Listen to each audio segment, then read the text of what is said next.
This channel does not promote any violent, harmful, or illegal activities. All content provided by this channel is meant for an educational purpose only.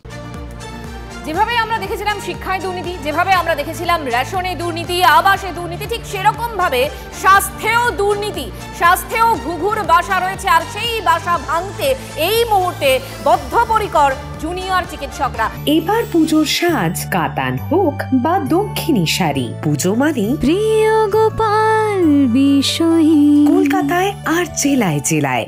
আর আমরা দেখলাম যে এবার senior ডাক্তাররা তারাও এই জুনিয়রদের পাশে এসে দাঁড়ালেন, খাবার এগিয়ে দিলেন, জল এগিয়ে দিলেন। আজকে সকালবেলার ছবিটা তুলে ধরেছেন আমার সহকর্মী সোমা। দেখাবো প্রথমে আপনাদের। এবার পুজোর সাজ কাতান হোক বা দক্ষিণী শাড়ি, পুজো মানে প্রিয় গোপাল বিষয়ী কলকাতায় আর জেলায় জেলায়।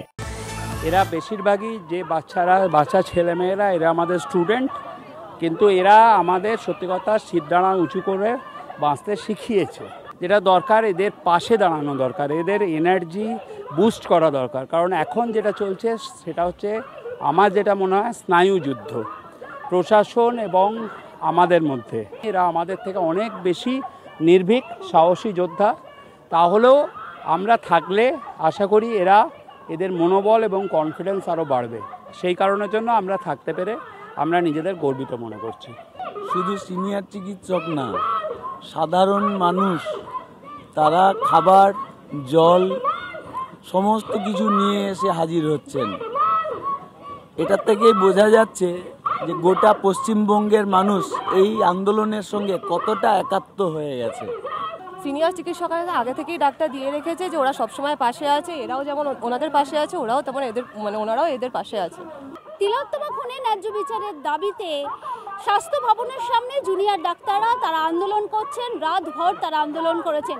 সকালে তাদের পাশে সিনিয়র চিকিৎসকেরা, অর্থাৎ সিনিয়র চিকিৎসকেরা তারা এসেছেন। তারা এই সমস্ত যারা এখানে জুনিয়র ডাক্তাররা রয়েছেন তাদেরকে খাবার দিচ্ছেন এবং তারা যেটা বলছেন যে তাদের আন্দোলনের পাশে তারা আছেন এবং তারা বলছেন জুনিয়র ডাক্তারদের এই আন্দোলনকে একেবারে শেষ পর্যন্ত পৌঁছে দিতে, অর্থাৎ তাদের দাবি পূরণ না হওয়া পর্যন্ত তাদের আন্দোলনের পাশে এভাবেই থাকবেন সিনিয়র চিকিৎসকেরা।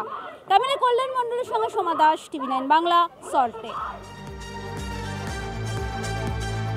সোমার প্রতিবেদন দেখাচ্ছিলাম আপনাদের। সোমা স্বাস্থ্য ভবনের সামনে ছিলেন। আপনার সমস্যা দিনে দুপুরে ডাকাতি করে আপনাদের কোনো অসুবিধা, বাড়িতে থাকতে পারছি না, ঘটনা হোক বা দুর্ঘটনা, বিস্ফোরণ স্থলের একেবারে কাছে ব্যানারগুলো খুলে ফেলা হচ্ছে, রীতিমতো ভবিষ্যৎ হয়ে গিয়েছে। স্টুডিওয় নয়, সোজাসুজি হটস্পট থেকে আমি শর্মিষ্ঠা। দুটি নৃশংস হত্যাকাণ্ডের অভিযোগ উঠে আসছে। শুধু আপনার কথা, শর্মিষ্ঠা মানে খবরের হটস্পটে আপনাদের নিয়ে যাবে। হটস্পট সোম থেকে শনি সন্ধ্যে 7:30টায় TV9 বাংলায়।